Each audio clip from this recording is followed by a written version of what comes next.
Today, we're going to cover the Steven Universe series from beginning to end in detail. So sit tight, relax, and let's get into the video. The show follows the adventures of a young boy named Steven Universe who lives in the town of Beach City with a group of magical beings called the Crystal Gems. As Steven grows up, he learns about his heritage, develops his own unique powers, and becomes an integral part of the Crystal Gems. So what are these gems, and how did they come into existence? Well, for those answers, we'll have to go centuries back in time. In the world of Steven Universe, there's this planet called Homeworld where all these cool gems live. We don't really know how they came to be, but we can guess that some natural stuff happened and boom, they became conscious and got bodies. Anyways, so on Homeworld, there's this whole pecking order with diamonds at the top, bossing around servant pearls, and having bodyguard rubies. It's like a gem hierarchy or something. Oh, and also, there's this really powerful gem called White Diamond, who's like a godly figure. She was the first ever gem to take physical form and had this whole idea of making everything perfect. That's why she came up with this caste system where different gems have different roles and statuses. She had her sisters, the blue, yellow, and pink diamonds, who helped her in running the show. White was the big boss, responsible for setting up Gemkind's identity. Yellow was in charge of the military stuff, while blue handled the cultural side of things. And little pink,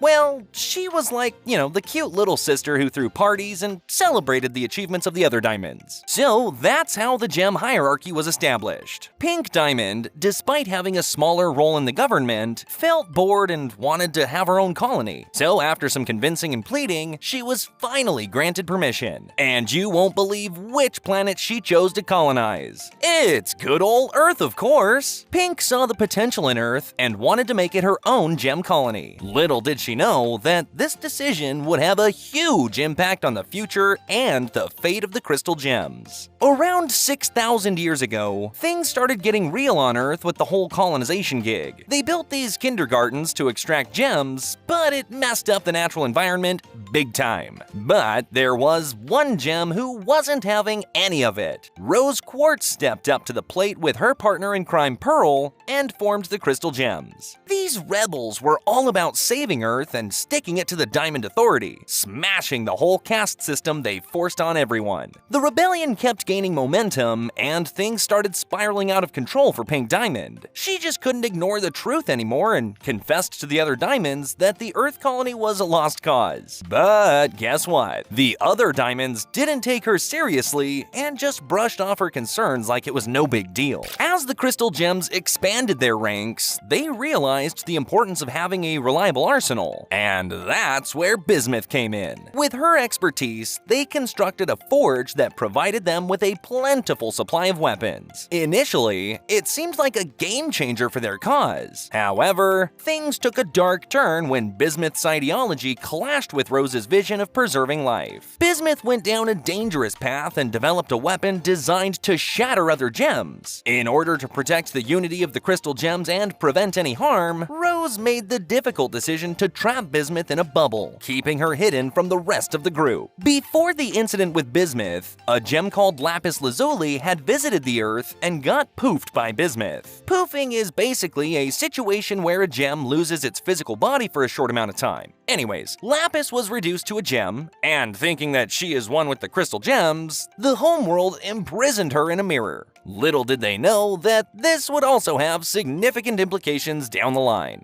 The Great War waged on for hundreds of years, and the Homeworld seemed to have the upper hand. Seeing that the Homeworld is not backing down, Rose devised a horrifying plan. She used Pearl, who used to be a servant of the Pink Diamond, to betray and stab her in the back. This led to the shattering, or rather the death of Pink Diamond, something that would drastically change the course of this war. When Pink Diamond bit the dust, her other diamond sisters were, well, not too happy about it. So, instead of throwing in the towel, they decided to give Earth a taste of their revenge. They they conducted all these crazy experiments, fusing gems together and creating this monstrosity called the cluster. It's like this huge mess of deformed gems, all suffering in pain. They shoved the cluster right into the heart of the Earth, where it's slowly chomping away at the planet. In their attempt to clean up their mess, the diamonds decide to wipe out the remaining gems on Earth with a beam. But instead of snuffing them out, the beam actually ended up corrupting their minds and turning them into total nutcases. The homeworld invasion came to an end after, like, 1,000 years of war, and Earth was left with a bunch of mindless, corrupted gems running amok. The only survivors were Pearl and Garnet, who were shielded from the corruption thanks to Rose's protection. Oh, and let's not forget about Bismuth and Lapis, who were trapped in their gem forms inside of a bubble and a mirror. In the future, the crystal gems only consist of Garnet, Amethyst, Pearl, and Steven. And now we will look into each of their backstories. So, we already know that Pearl teamed up with Rose during the rebellion and was the first ever crystal gem, so we will just go ahead and move on to Garnet. Now, during the rebellion, Blue Diamond held a court on Earth to punish those rebel crystal gems. As part of her entourage, she sent a Sapphire along with 3 ruby guards to observe the proceedings. But, surprisingly, Rose and Pearl swooped in and disrupted the court. During the chaos, an accident occurred, causing one of the ruby guards to accidentally fuse with the Sapphire, and voila! Garnet, a fusion of a ruby and a sapphire, was born. Now, one thing that I have not mentioned is that gems have the capability to fuse with each other and form a new gem. Guys, it's pretty awesome. But here's the bummer. The Diamond Authority is absolutely totally against fusion between different gems. So, when Ruby and Sapphire fused, everyone, including the Diamonds, got all disgusted and outraged. Blue Diamond ordered the court to shatter Ruby for daring to fuse with a gem from a higher class, but Sapphire grabbed Ruby's hand and they took off a run-in. They escaped the clutches of the Diamond Authority and then find themselves on Earth. With no home to return to, they have a heart-to-heart about the messed up situation, and surprisingly, they start falling in love. From that point on, they encounter Rose, who offers them a chance to join the Crystal Gems and fight against the homeworld invasion. Feeling like there's no turning back, they make the decision to join Rose and become a vital member of the rebellion. Oh, and just so we can avoid any confusion, Garnet is referred to as a female character in the show. Thank you. Alright, now let's move on to Amethyst. So, back in the day when the Diamond Authority was all about colonizing Earth, they set up this kindergarten to extract gems. But when the war ended and the Diamonds hightailed it out of there, they left the place abandoned. Now fast forward about 500 years, and out pops Amethyst from the kindergarten. Poor thing, she was just a bit late to the party. Luckily, Rose found Amethyst and welcomed her into the Crystal Gems, making her an official member of the team. Alright, and lastly, we have the protagonist himself, Steven Universe. But for that, we have to go back to when Rose met Steven's father, Greg. You see, after the Crystal Gems were reduced to Rose, Pearl, Garnet, and Amethyst, they decided to reside in a place away from the chaos of the world. So they built a place on a beach, which they called the Crystal Temple. This became their sanctuary, where they resided for thousands of years. In the year 1980, Greg was a failed pop star who had only one person show up to his concerts, which just so happened to be Rose. One thing led to another, and the two fell in love. Sometime later, she gave birth to Steven. However, in a bittersweet twist of fate, Rose had to sacrifice her physical form to bring Steven into the world. Her gemstone, containing her essence, became attached to Steven's belly button. Now, despite this incredible burden, the Crystal Gems wholeheartedly accepted Steven as their own, showering him with love and care. And now, in the year 2013, Steven is a 13-year-old boy who lives in a beach house incorporated inside the Crystal Temple and is accompanied by Pearl, Garnet, and Amethyst, who are his mentors and caretakers. And that, my friends, is the entire origin story of the Diamond Authority and the Crystal Gems. Whew, okay, now we can finally move on to the first episode of the show. This one day, Steven's gem starts glowing, and the Crystal Gems took it upon themselves to train Steven in the fine art of weapon summoning. And guess what? The kid pulls out a shield shield. But not just any shield. It's the same one Rose used to shield them from the corruption beam. So picture this. Thousands of years pass by, and Earth is all chill and peaceful. The crystal gems are doing their thing, having a good time. But then, out of nowhere, this weird surveillance orb shows up in the sky, and you can bet your gems that it's bad news. The crystal gems freak out, scrambling to find a solution. They grab Rose's trusty laser cannon and blast that orb into smithereens. Crisis averted. Well, for now. But let's face it, things are about to get real crazy. Anyways, with Steven's newly discovered abilities, he starts training and going on serious missions with the crystal gems. During his adventures, he meets Connie for the first time and becomes good friends with her later on. He also comes across a pink-colored lion that follows him home. Later, he learns that this lion belonged to his mother Rose, who had revived it using her healing abilities. The lion also has a pocket dimension inside of it where Rose used to store precious items and weapons, including Bismuth's bubble. But more on that later. So fast forward a bit, and Pearl decides to give Steven a mirror as a gift. Little did they all know that it was the very same mirror that had trapped Lapis Lazuli inside for,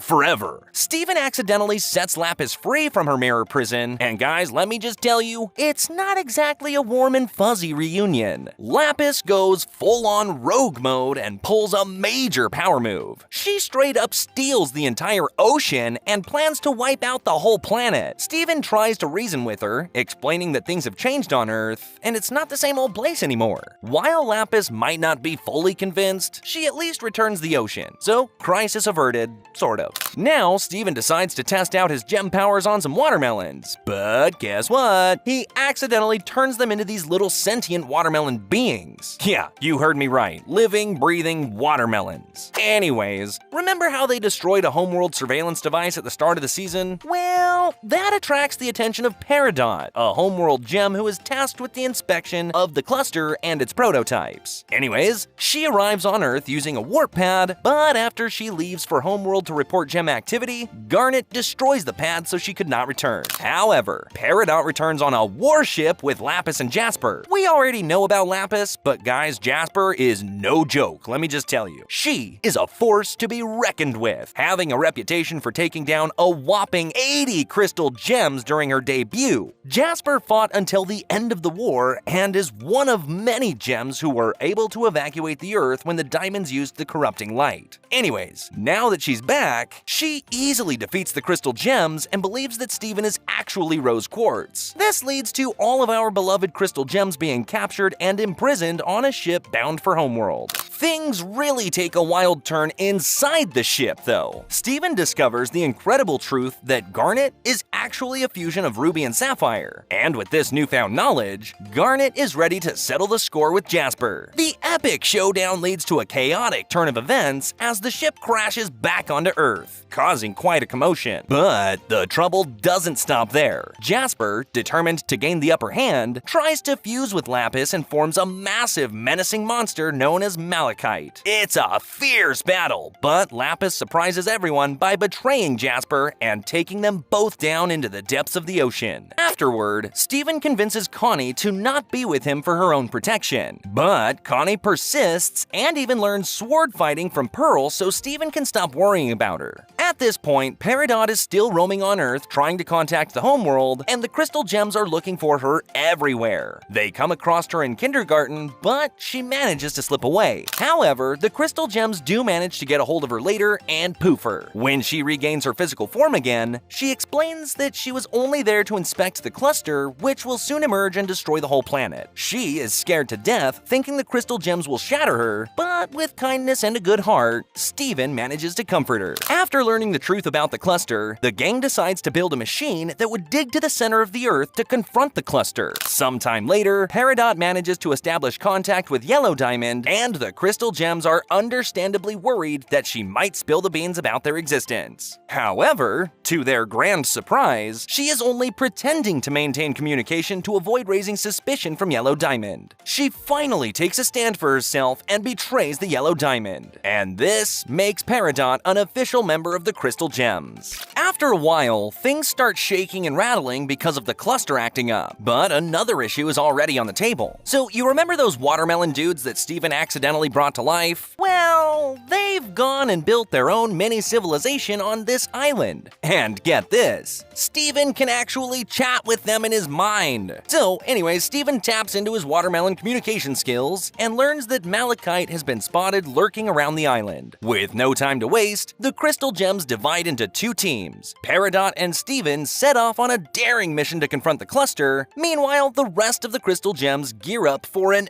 epic showdown with malachite on the island. In a nutshell, Steven uses his special powers to talk to the cluster and convinces it not to destroy the planet. He contains the cluster inside this bubble thing, and it's no longer a threat to the planet. At the same time, Garnet, Pearl, and Amethyst have that epic fight with malachite. They manage to separate Jasper and Lapis, which is a big win, but unfortunately, Jasper escapes. On the bright side, Lapis is no longer controlled by the fusion and becomes friendlier with the crystal gems. In the meantime, things are going well between Steven and Connie. The two go on a mission together and even fuse with each other to become Stevani. Turns out, gems can fuse with humans as well, and since Steven is half-human, he can fuse with Connie. During their mission, the crystal gems come face to face with Jasper, who's been gathering corrupted gems to build an army. Amethyst bravely takes on Jasper, but gets defeated and poofed. However, Stevani, the fusion of Steven and Connie, steps up and proves to be a powerful adversary. In a very intense battle, Stevani manages to poof Jasper and turns the tables on her. Returning to the kindergarten, the crystal gems run into Jasper again, still busy rounding up corrupted gems. Amethyst steps up to fight her again, but it's clear that she needs some backup. Steven's kind words and empathy lead to a hug and boom! Smoky Quartz is born. They team up, swinging a yo-yo around and giving Jasper a real run for her money. Jasper fuses with a corrupted gem, forming Zebra Jasper. However, this fusion absolutely backfires, causing Jasper herself to become corrupted. As Jasper's corruption spreads, she begins to mutter about Rose, revealing her deep-seated grudge. Peridot intervenes and poofs Jasper, trapping her in a bubble and putting a stop to her wicked schemes. Later on, Steven discovers Bismuth's bubble hidden within the Lion Dimension and releases her. Pearl and Garnet are overjoyed to reunite with their long-lost comrade, and to give her a sense of the war's aftermath, they take her to the Strawberry Battlefield. Together, they then visit the forge where Bismuth used to craft weapons for the crystal gems, reminiscing about their shared history and the battles they fought together. During their time at the forge, Bismuth creates a powerful weapon called the Breaking Point, specifically for Steven, which can shatter gems on impact. However, the nature of the weapon raises concerns for Steven, leading to a confrontation between him and Bismuth. In the heated exchange, Steven manages to poof Bismuth, encasing her in a bubble once again. Later, Steven starts having these super creepy nightmares that mess with his whole vibe. Greg decides to figure out what's causing these messed up dreams. Their journey takes them all the way to Korea, where they stumble upon this mysterious blue palanquin thingy. And guess what? They run into none other than Blue Diamond herself, still crying her eyes out over her sister's loss after all these years. Oh, and get this. The very spot they're standing at is where Pink Diamond got shattered. Greg comforts her, claiming he lost someone precious to him as well, which surprises Blue as a puny human is capable of understanding her emotions. And how does she reward him? By abduction and taking him to the homeworld. Wow. Then the crystal gems locate and follow Greg into this place called the Human Zoo, which was built back in the day when Pink Diamond first expressed the desire to preserve human life. Blue mistook her intentions and built a human zoo, which she populated with humans at that time. After the death of Pink, she preserved its life as a tribute to her long-lost sister. Inside, they find a whole civilization that is birthed from the descendants of the first inhabitants of the zoo. After locating Greg, the gang tries to make an escape, but not before entering Pink Diamond's throne room and barely dodging Yellow and Blue, who are discussing whether to destroy Earth or not. So after a while, everything's going, relatively smooth for Steven and the gang on Earth, until things take a dark turn. This gem called Aquamarine starts snatching up humans from Beach City. Turns out, she's doing it on orders from Blue Diamond herself, who wants to gather up humans for her fancy human zoo. Steven decides that he's had enough of this nonsense and tells Aquamarine that he is Rose Quartz, the gem responsible for shattering Pink Diamond. He agrees to go with her to Homeworld, hoping that he can talk some sense into the diamonds and make them back off from Earth. Now, Steven is accompanied by his friend Lars, who, let's be real, up until now, he wasn't very important to the storyline. Anyways, they make their way to Homeworld, and things take a serious turn. Steven finds himself on trial for the supposed crime of shattering Pink Diamond. The court asks him to explain what happened, and he comes up with an explanation. But hold on, his attorney objects and claims that the story doesn't add up. He suggests that the real culprit must be someone close to Pink Diamond and points the finger at one of the diamonds themselves, which goes as well as you would expect. Yellow Diamond loses her cool and poofs both attorneys, leaving Steven and Lars to escape in the midst of all the chaos. As they escape, they meet these defective gems who are hiding from the homeworld in a cave.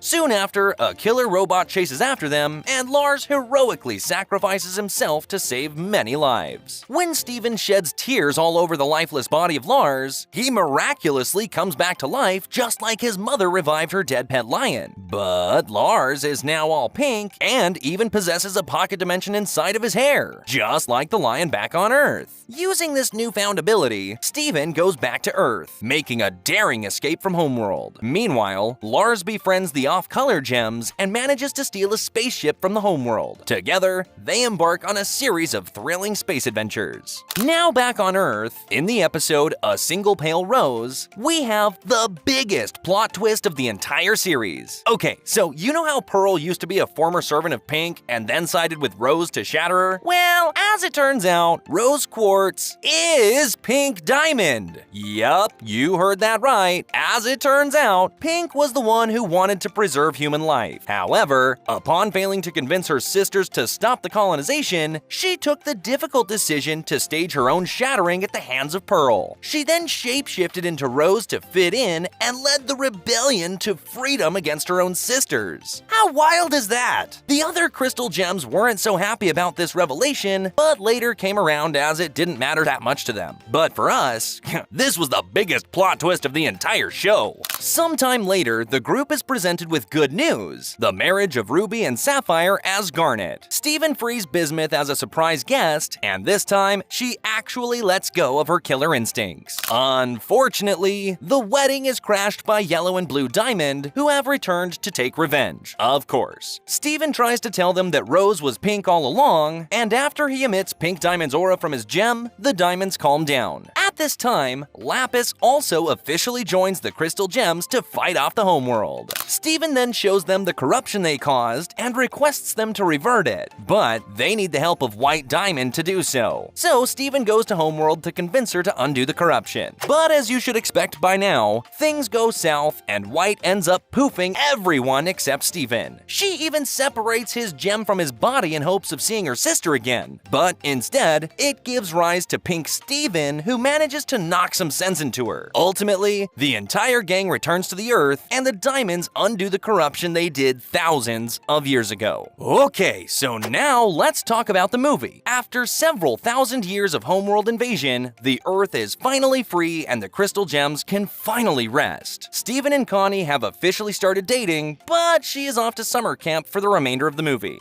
Just as things look calm and quiet, a giant drill lands on Earth, and out comes an angry-looking gem called Spinel. She has this pink scythe that has the ability to poof gems, and her ultimate goal is to destroy the whole planet. They fight, and crystal gems get poofed, but Steven snatches her weapon and poofs her right back. Later, when they all regain their physical form, Steven learns that they have lost their memories. Spinel also lost her memories, and is now a jolly, cheerful gem who calls Steven her best friend. Anyways, Steven spends the next few days helping the gems regain their memories, and later learns the truth about Spinel. Okay, so you see, she was Pink Diamond's play buddy at first, but once she was allowed her own colony, she asked Spinel to stand still and await her return. Spinel stood there for 6,000 years until she finally learned what happened to her. Steven empathizes with her and convinces her to stop this madness, but she refuses to listen because she thinks Steven will just use her like Pink did. As a result, Steven has to use force, but worry not, the diamonds have have arrived on Earth at the worst time. Steven explains to them who Spinel is, and they immediately grow a liking to her. They decide to take her back to the homeworld as she reminds them of Pink, and, well, the crisis is finally averted. So after everything the Earth has gone through, the world is truly finally free from any intergalactic danger. The Crystal Gems have opened Little Homeschool where they teach gems how to live their lives and find a purpose. Everyone has shown up except for one gem, Jasper. She isolated herself from the world ever since the diamonds undid the corruption. So when Steven went to visit her, things didn't go so smoothly. They started fighting, but Steven started to glow pink and kicked her ass, which impressed her. Sometime later, a group of rose quartz visits the Earth, and one of them looks exactly like Steven's mother, which kind of messes Steven up. To cope with his shock, Steven takes on the role of a healer and encounters Pink Pearl, who has a crack in her eye. Unable to fix her physical wound, he takes her to the reef where gems are created. However, they discover that her injury is emotional, inflicted by Pink Diamond when she was denied her own colony. This quarrel between the two pearls triggers Steven's pink powers while unleashing his rage. The reef misinterprets his intentions, attempting to rejuvenate the pearls, but they narrowly escape. Although the pearls reconcile, Steven remains burdened by guilt for his actions. Sometime later, Steven learns that his pals Sadie and Lars have decided to go their separate ways after school. Things take a dramatic turn during the graduation ceremony when Steven accidentally traps everyone inside of a bubble while feeling overwhelmed and lonely. Now, inside this bubble, Sadie explains that she and Lars couldn't make their relationship work due to different interests. Worried that his friends will move on and forget about him, Steven finds solace when they assure him that they'll always be there for him as friends. As the bubble bursts, they're set free. However, this incident leaves Steven with a deep sense of isolation and foreshadows more challenging times to come. Steven starts having terrible nightmares and turns pink during his sleep. Peridot tries to help by making a reboot of his favorite show using his dreams, but it ends up taking a toll on Steven. Things are just getting worse and worse for my man. After feeling distant from Connie, Steven seeks advice from Ruby and Sapphire, the loving couple, who suggests that he propose to her, an idea that turns out to be not their best. He plans a romantic evening and takes the leap, only to face rejection. Kudos to Connie for handling it with grace. I mean, she doesn't outright say no, but rather expresses that it's just not the right time. This proves to be the breaking point for Steven, as his condition worsens and even his limbs begin to grow abnormally. Concerned, Connie takes him to her mother, who's a doctor, and after examining him, she diagnoses him with PTSD due to the overwhelming experiences that he's faced at such a young age. As Steven continues to struggle, his father arrives at just the right moment, and his presence helps Steven to finally break down and find solace. During their road trip, tensions rise between Steven and his father as Steven blames Greg for involving himself with the gems and making his life difficult. In a fit of frustration, Steven glows pink and pulls the steering wheel while driving. Fortunately, no one gets hurt, but the incident deepens the rift between Steven and his father, leaving Steven wanting nothing to do with him at that moment. In his quest for self-discovery, Steven seeks the guidance of Jasper and undergoes intense training. However, a tragic accident occurs during a session, resulting in Jasper's shattering. Filled with remorse, Steven manages to revive her using aura potions. But this experience leaves him questioning his own identity and the consequences of his actions. Steven even visits Homeworld to seek help, but ends up hurting the White Diamond and runs off to the Earth. Now back at home, Steven puts on a brave face, acting like everything's cool while deep down, he's absolutely falling apart. He keeps trying to do well, but it's like he's got a talent for messing things up. His pals will never give up on him though. They keep pushing him to talk it out, and eventually, he can't hold it in any longer and admits that he feels like a total monster. In a crazy twist, Steven transforms into a giant pink monster, hell-bent on destroying the city. Despite their best efforts, his friends can only hold him off temporarily. The diamonds show up and they're shocked to see Steven in this state. Even the cluster joins the chaos to keep him in check. I mean, this is a heartbreaking moment for his friends as they watch him suffer. But then, Connie arrives and drops some truth bombs. She tells everyone to prioritize Steven's well-being above all else. And finally, Connie's kiss and their heartfelt words bring him back to his human self. As he sees himself surrounded by his friends, he finally breaks down, letting go of all the pain that he's been carrying. After After some time of healing and self-reflection, Steven feels the need to embark on a personal journey to explore his human side. He gathers his friends at the homeschool and shares his decision to leave Beach City, which brings a wave of sadness among them. As the time to leave approaches, Steven cannot help but notice that his closest friends, Garnet, Pearl, and Amethyst, seem unusually calm and supportive of his decision to go out on his adventure. He tries to express that it's okay for them to feel sad, but they insist that it's a positive thing and encourage him to embrace his journey. However, once he expresses his frustration on the matter, the crystal gems break down, claiming that they were only putting on a strong front to support their best friend. They all jump in for a collective hug, and after saying proper goodbyes, our boy Steven begins his journey to travel the world. Well guys, this was the entire timeline of Steven Universe so far. If you enjoyed the video, please subscribe to the channel and click that bell icon for similar content.